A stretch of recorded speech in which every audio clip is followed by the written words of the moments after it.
Hi hello என் பேர் Srigiri.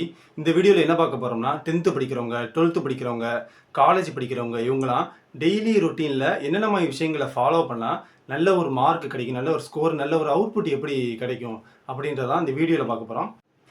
Tip number 1, night சாப்பிட்டாச்சு, தூங்க போகிறோம்.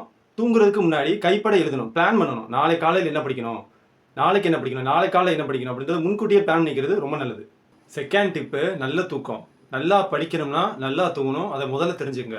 ஒவ்வொருத்தவங்களோட பிரெயினுக்கும் இவ்வளோ நேரம் தூங்கினா போதும் அப்படின்னு கண்டிப்பாக ஒன்று இருக்கும். அதாவது எனக்கு எடுத்துக்கிட்டிங்கன்னா 8 மணி நேரம் தூங்கினா தான் என்னால் வந்து ஆக்டிவாக வேலை செய்ய முடியும், ஆக்டிவாக படிக்க முடியும். குறிப்பாக சொல்லப்போனால் இதே ஃப்ரெண்டுக்கு எடுத்துக்கிட்டிங்கன்னா 5 மணி நேரம் தூங்கினா போதும், ஆக்டிவாக அவனால் படிக்க முடியும். ஒவ்வொருத்தவங்க பிரெயினுக்கும் எவ்வளோ நேரம் தூங்கினா ஆக்டிவாக வேலை செய்வாங்க அப்படின்னு இருக்குது. ஓகே, உங்களோட பிரெயினுக்கு எவ்வளோ நேரம் தூங்கினா ஆக்டிவாக வேலை செய்யும் அப்படின்றத தெரிஞ்சுக்கங்க. அதுக்கேற்ற மாதிரி தூங்கி எந்திரிச்சிங்கன்னா நல்லா உங்களால் படிக்க முடியும். 3வது டிப்பு, உங்கள் வீட்டில் படிக்கிறதுக்கு அப்படின்னு செப்பரேட்டாக ஒரு இடத்த ஒதுக்கி வச்சுருங்க. அது ரூமாக இருக்கலாம், இல்லை குறைந்தபட்சம் ஒரு வீட்டில் ஒரு இடமா கூட இருக்கலாம். ஓகே, அந்த இடத்துல படிக்கிறத தவிர்த்து வேறு எந்த ஒரு ஆக்டிவிட்டியுமே பண்ணிடாதீங்க. படிக்கிறதுக்கு மட்டும்தான் அப்படின்னு ஒதுக்கி வச்சுருங்க அந்த இடத்த.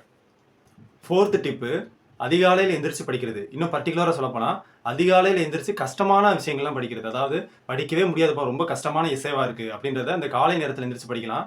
எனக்கு பர்டிகுலராக ஸ்கூல் டேஸில், காலேஜ் டேஸில் படிக்கவே முடியாத விஷயம், ரொம்ப பெரிய எஸ்ஸேவாக இருக்குது அப்படின்றதெல்லாம் அந்த அதிகாலை நேரத்தில் தான் நான் படிப்பேன். 5th டிப்பு, அதிகாலையில் எந்திரிச்சு படித்தாச்சு, 2 மணி நேரமோ 3 மணி நேரமோ கண்டினியூஸாக படித்தாச்சு. ஓகே, படித்து முடிச்சதுக்கப்புறமா ஒரு 15 நிமிஷம் நம்ம என்ன படித்தோம் அந்த 2 மணி நேரம் 3 மணி நேரம் அப்படின்றத லைட்டாக ரீகால் பண்ணி பார்க்குறது ரொம்ப ரொம்ப இம்பார்ட்டன்ட்டு. அப்போ தான் நம்ம எந்தெந்த விஷயங்களை வந்து மறந்துருக்கு நம்ம மூளை. நம்ம படிச்சிருக்கோம் தெரியும், ஆனால் நம்ம பிரெயின் என்னென்ன விஷயங்கள் மறந்துருக்கு அப்படின்றத நம்மளால் ஐடென்டிஃபை பண்ண முடியும் ஈஸியாக. 6வது டிப்பு, நம்ம படித்த விஷயத்தில் எந்தெந்த விஷயம் மறந்துருக்கு அப்படின்றத ஐடென்டிஃபை பண்ணியாச்சு. ஓகே, ஐடென்டிஃபை பண்ணியாச்சு. அந்த விஷயத்தை கையோடு படித்து முடிக்கிறது ரொம்ப முக்கியம். அடுத்ததாக 7வது டிப்பு, கண்டினியூவாக 3 மணி நேரம் 4 மணி நேரத்துக்கு மேலே படித்தாச்சுப்பா அப்படின்னா பிரெயினுக்கு ரெஸ்ட் கொடுக்கணும்னு நினச்சிங்கன்னா சின்னதாக ஒரு நேப் எடுத்துக்கிறது நல்லது. நேப்னா உண்மை குட்டி தூக்கம் எடுத்துக்கிறது நல்லது. இது 20 நிமிஷத்துலேருந்து 40 நிமிஷத்துக்குள்ளே எடுக்கிறது ரொம்ப நல்லது.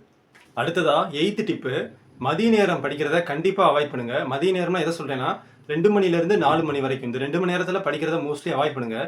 இந்த நேரத்தில் கான்சன்ட்ரேஷன் நமக்கு வந்து மோஸ்ட்லி இருக்காது. அடுத்ததாக 9th டிப்பு, இதுதான் லாஸ்ட் டிப்பும் கூட. வாரத்தில் 7 நாளுமே லீவ் டே, இது வந்து ஒர்க்கிங் டே அப்படின்னு இல்லாமல் வாரத்தில் 7 நாளுமே மார்னிங் ஸ்டடி பண்ணுறதையும் ஈவினிங் ஸ்டடி பண்ணுறதையும் குவிட் பண்ணாமல் பண்ணிடுங்க. ஒரு நாள் கூட மிஸ் பண்ணாமல் பண்ணிடுங்க.